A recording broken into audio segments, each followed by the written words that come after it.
دوستو سمیرین king list ایک پرانی سویلائزیشن تھی۔ حیران کن معلومات اس پتھر کے بارے میں دریافت ہوئی۔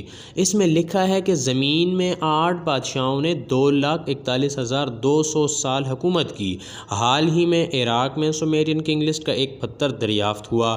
اس سمیرین کنگ لسٹ میں کہا جاتا ہے کہ ان میں سب بادشاہوں کے نام موجود ہیں اور ان بادشاہوں کی بادشاہت کی گزارنے کا وقت بھی لکھا ہوا ہے۔ ریسرچرز کو اس پتھر پہ لکھی ہوئی اس بہت مشکل زبان سمجھنے میں بہت ہی مدت لگی، لیکن جب ان کو یہ زبان پرانی کتابوں کی وجہ سے سمجھ آئی تو بہت ہی حیران کن معلومات اور بہت ہی حیرت انگیز انکشافات ہوئے۔ اس میں جو سمجھ آئی وہ یہی لکھا ہوا تھا کہ ہر بادشاہ نے 10,000 ہزار سال کی گورنمنٹ گزاری ہے۔ اب ہم دوستو حیران اس بات پہ ہوتے ہیں کہ انسان کی عمر اتنی لمبی کیسے ہو سکتی ہے۔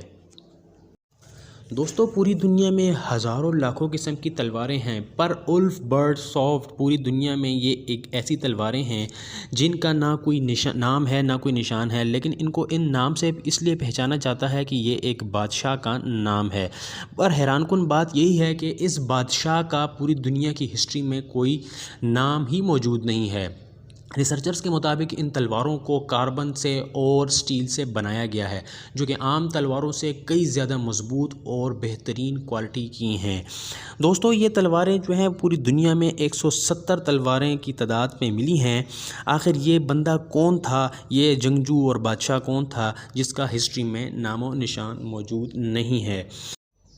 دوستو یہ ہے بزبیز چیئرز۔ یہ تھامس کی موت کی کرسی ہے جو کہ ایک انگلش تھوم میں موجود ہے۔ عام سی کرسی ہے دوستو، اس کو ایک میوزیم میں رکھا گیا ہے، لیکن یہ عام سی کرسی نہیں ہے کیونکہ اس کو دیواروں کے اندر شیشوں میں بند کر کے رکھا گیا ہے، جس کی وجہ یہ ہے کہ اس کرسی پر جو انسان بھی بیٹھتا ہے اس کی موت ہو جاتی ہے۔ اس کی کہانی 16ویں صدی کے بعد شروع ہوئی۔ دوستو کہانی کچھ یوں ہے کہ تھامس نے ایک انسان کا قتل کر دیا تھا، جس کی وجہ سے اس کو سزائے موت ہو گئی۔ سزائے موت ہونے کی وجہ سے اس کو ایک سوال پوچھا گیا کہ آپ کو مرنے سے پہلے کیا کہنا ہے؟ اس نے کہا مجھے ایک وسکی کا گلاس دو اور میری یہ والی چیئر دو۔ اس نے اس چیئر کے اوپر بیٹھ کر شراب پی اور اس کی ڈیتھ ہو گئی۔ اس نے مرنے سے پہلے یہ کہا تھا کہ اس کرسی پر میرے مرنے کے بعد جو بھی بیٹھے گا اس کی موت ہو جائے گی۔ دوستو اس کرسی کو ایک میوزیم میں رکھا گیا ہے۔ اس کرسی پر ایک انسان ان کے مرنے کے بعد بیٹھا تو اس کی بھی موت ہو گئی۔ اسی طرح کچھ چیلنجرز نے چیلنج کیا کہ ہم بھی اس کرسی پر بیٹھتے ہیں، یہ ایک ایسا ہی مذاق ہے، لیکن وہ بیٹھے تو ان کی بھی موت ہو گئی۔ سٹون آف سکون یہ ایک عظیم رازوں میں سے اسکاٹ لینڈ کا ایک بہت بڑا راز ہے۔ دوستو سٹون آف سکون ایک پتھر کا نام ہے، اس کی عجیب اور غریب قابلیت ہے۔ اس پتھر میں ایک زبردست قسم کی قابلیت دوستو موجود ہے۔ یہ بادشاہوں کی پہچان کے لیے پتھر ان کی کرسی کے نیچے رکھا جاتا تھا۔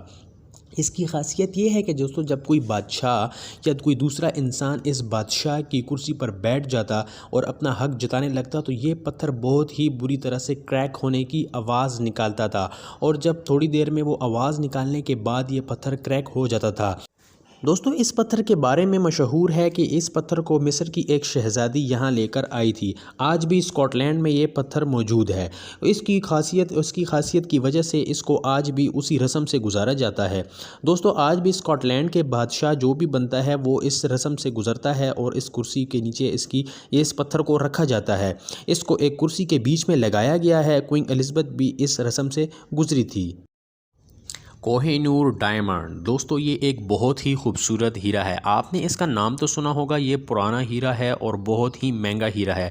اس کا وزن دوستو 105.6 کیرٹ ہے۔ ہمیشہ سے یہ بڑے بڑے بادشاہوں کے تاج کی زینت رہا ہے۔ دوستو ہسٹری کے مطابق یہ ہیرا 5000 سال پہلے برصغیر میں دریافت ہوا اور یہ مغل بادشاہوں کی ملکیت میں رہا۔ 1658 میں بادشاہ شاہ جہان نے اس ہیرے کو اپنے آبائی عرش میں لگایا۔ اس کے بعد ایسٹ انڈیا کمپنی کے ملکیت میں یہ ہیرا آ گیا اور انہوں نے اس کو برطانیہ بھیج دیا۔ اس ہیرے کے بارے میں جانا جاتا ہے کہ دوستو یہ ہیرا جس کے پاس رہا ہے، جس بادشاہ کے پاس رہا ہے، وہ بہت ہی سرکش رہا ہے اور بادشاہ کے لیے یہ ہیرا کچھ زیادہ اچھا ثابت نہیں ہوا اور ان کی موت بہت ہی برہنہ طریقے سے ہوئی۔ اب یہ ہیرا سیکنڈ وکٹوریہ کے پاس ہے اور اس کو کاٹ کر ان کے کرون میں لگایا گیا ہے۔ اٹلانٹس رنگ جیسا کہ ہم جانتے ہیں دوستو، ایجپشن پیرامڈز انسان کی سب سے پرانی اور عجیب و غریب مقامات میں سے ایک مقام ہے۔ ریسرچرز کے مطابق اس بارے میں کئی قسم کی تھیوریاں ہیں۔ کچھ ریسرچرز کہتے ہیں کہ اس کو ایلینز نے بنایا ہے۔ اسی طرح اس میں ایک تھیوری اٹلانٹس رنگ کی بھی ہے۔ دوستو 1860 میں مصر میں ایک فرینچ ریسرچر نے اس مصر میں ایک کھود کی تھی جس میں اس نے ایک رنگ دریافت کی جس کو اٹلانٹک رنگ کہا جاتا ہے۔ اس رنگ کے بارے میں بہت ہی عجیب اور غریب دریافت ہوئی۔ وہ یہ رنگ بہت زیادہ پرانی ہے، اس نے سب کو پزل کر دیا کیونکہ اس کے اندر وہ مانا جاتا ہے کہ عجیب اور غریب شعاع اور ریزز ہیں۔ جو انسان اس رنگ کو پہنتا ہے وہ یہ رنگ اس کو بچا لیتی ہے ہر قسم کی آفت سے، اور یہ کہنا اور سننا جو ہے وہ بہت ہی عجیب سی بات۔ دوستو اس کی مثال ہوارڈ کارٹر نامی برٹش آنر سے ملتی ہے جو کہ اس کے پاس آخر میں رہی ہے، کیونکہ جب وہ رنگ اس کے پاس تھی وہ ایک جگہ کی کھود دوستوں کے ساتھ کر رہا تھا۔ جب کھودنے کے بعد اس کے تمام دوست مر گئے لیکن اس رنگ کی وجہ سے وہ بچا رہا۔